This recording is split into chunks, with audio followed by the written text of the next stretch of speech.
Olá pessoal, eu sou Emerson Cavalcante e este é o nosso estudo do NEP, o Núcleo de Estudo e Pesquisa do Evangelho Vê Jesus.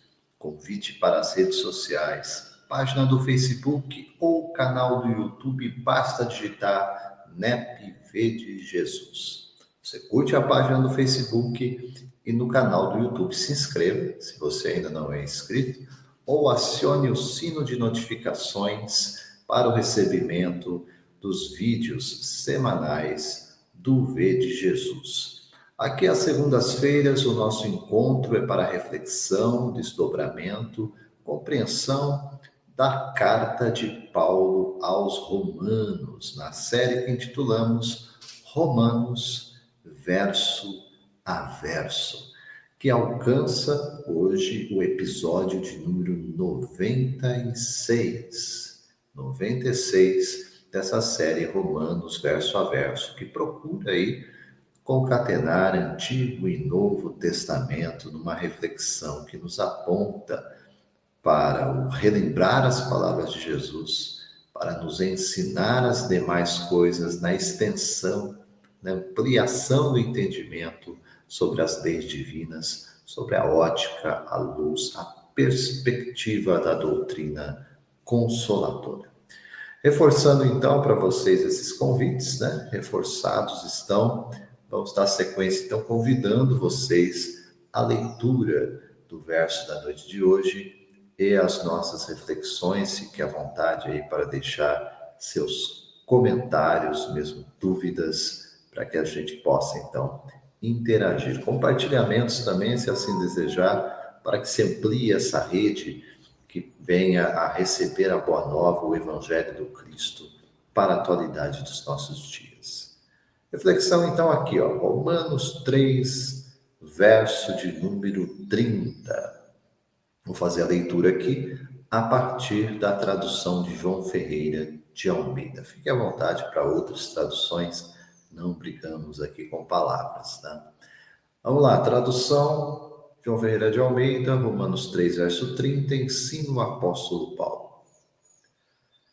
Visto que Deus é um só, que justifica pela fé a circuncisão e por meio da fé a incircuncisão. Esse é o verso para reflexão aqui em Romanos 3, verso de número 30. Só para entender, né? A gente vem aí nesse sequenciar da carta de Paulo aos Romanos, lembrando que lá no canal do YouTube, aqueles que desejarem, que ainda não tiveram contato ou que parcialmente tiveram com a série, Paulo Marzanati, nosso querido amigo, estruturou lá no canal do V de Jesus uma playlist, listagem de vídeos. Tem desde a introdução da carta e passando por cada um dos versos até alcançar esse episódio 96 de hoje. Tá? Para que vocês possam, assim, ter a compreensão de que a carta, ela é um corpo de texto que tem uma intenção clara de ensino. As cartas de Paulo têm essa característica, né? Embora tenham sido escritas não dentro de um gabinete, de forma isolada, né? Paulo estava ali convivendo com comunidades cristãs, recebendo as suas dúvidas, os seus dilemas, os seus problemas. Paulo era procurado por isso, tinha ali o seu grupo de apoiadores, e muitos deles, né, contribuíam diretamente, tanto na recepção dessas dúvidas para levar para Paulo, assim como sabemos pela obra mediúnica de Chico Emmanuel, Paulo e Estevão, que na própria redação dessas cartas, Paulo ditava, e por vezes havia também a interferência de um dos seus colaboradores, para que dessa forma a troca de ideias ocorresse, e um escriba ia lá e anotava. No caso da carta aos Romanos, já vimos isso, o escriba fora Tércio de Cônigo, né?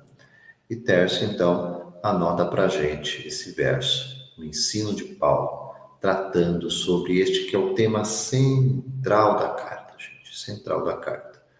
Então, assim, é importante a gente olhar para toda a estrutura, de texto da carta aos Romanos, mas compreender que Paulo, naquela conversa com a comunidade cristã em Roma, capital do império, essa comunidade mista de judeus e de gentios, de estrangeiros, daqueles que estavam dentro de Israel e fora de Israel, que tinham recebido aquela cultura com Moisés e com os profetas e outros que sequer tinham ideia do que se tratava. Todos, absolutamente todos, receberam a mesma mensagem, o Evangelho, a Boa Nova, para todos os povos, línguas e nações em todos os tempos. Por isso a carta de Paulo aos Romanos deve ser vista como uma carta atemporal, fora do tempo, comunicando atualidades para toda a cristandade no mundo inteiro, desde que a gente tenha realmente esse olhar de inclusão do seu conteúdo na vida, porque isto é o Evangelho. O Evangelho é uma aplicação da vida de Cristo em nossa vida. Essa imagem, semelhança, que Paulo vai escrever nas suas outras cartas, sendo o próprio Jesus a imagem em Cristo, a imagem do Deus invisível, da mesma forma ele nos convida a sermos imitadores de Cristo. Há um despertar de consciência, um desabrochamento da nossa forma de lidar com as situações através da expressão das nossas potencialidades divinas, esse DNA que temos como filhos amados de Deus. Outras e tantas vezes, como também um tema central da carta, nós vimos que há um problema no gênero humano. Problema por vezes negligenciado, mesmo negado, mas é fato. Basta olhar qualquer relação humana, gente. E ainda que você esteja sozinho, você vai notar isso se tiver observância sobre o teu comportamento. Você buscar autoconhecimento, você sabe que o que eu estou dizendo aqui é verdade. Todos nós, absolutamente todos nós, nos desviamos de Deus. E o fizemos de forma consciente, voluntária. Como eu sei isso? Dá uma olhadinha aí, como eu dou uma olhadinha aqui nas nossas tendências, nas nossas inclinações. Há muito em nós ainda daquela vaidade, daquele orgulho, daquele egoísmo, daquela cobiça que lá atrás, como ainda aqui, emperram o nosso progresso espiritual. O Evangelho vem como um medicamento curativo para tratar a causa, o extravio, a via extra, como dizemos, que nós criamos, como um atalho de negação à lei divina. É claro que ao fazermos isso, geramos, como temos gerado, um desequilíbrio em todos os setores da vida. Pessoal, profissional, na vida comunitária, na vida familiar, nos relacionamentos de forma ampla, na relação conosco, na minha relação com o sagrado. Há um prejuízo imediato por esse afastamento. E é por isso que Jesus se torna esse elo. Jesus se torna esse único mediador, por ter sido, como é, o único ser puro e perfeito que esteve sobre a terra para viver integralmente, 100% o amor de Deus. Por isso ele dissera, como só ele pudera dizer, eu e o Pai somos um, perfeita e integral comunhão. Mas faz o convite para que nós também venhamos ao encontro dele, para que ele nos conduza a Deus. Ninguém vem ao Pai, senão por mim. Nesse verso que estamos vendo aqui, portanto, Romanos 3, verso 30, nós retomamos aquela temática da justificação pela fé. Justificar-se, ajustar-se ao mesmo tempo em que somos perdoados e recolocados diante de Deus, como aqueles filhos bem-amados, Agora, a fé é esta mediação pelo qual um exercício perseverante de vontade, eu apelo a Deus em fé, confiança, em fé, fidelidade às suas leis. E sempre fica o questionamento, né? Ora, se somos seres imperfeitos, que nos extraviamos no caminho, qual confiança eu devo ter em mim de que eu não estou mais uma vez negligenciando e negando essa lei divina? Como me manter fiel? Como ter fidelidade para com Deus, para com as suas leis de equilíbrio, se eu já me demonstrei não confiável? Veja, o problema não está em Deus. Deus é fiel, né? Se diz muito isso, de fato. Ninguém duvida. A questão de eu não ser é o que nos faz refletir sobre a aplicabilidade do que estamos ensinando aqui na Carta aos Romanos. Como assim eu sou justificado pela fé, se há na minha relação com a fé uma falha? Porque eu sou falho.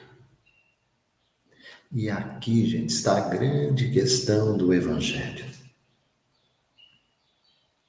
Porque ao nos justificar pela fé, Deus não está olhando para o ser imperfeito como estou.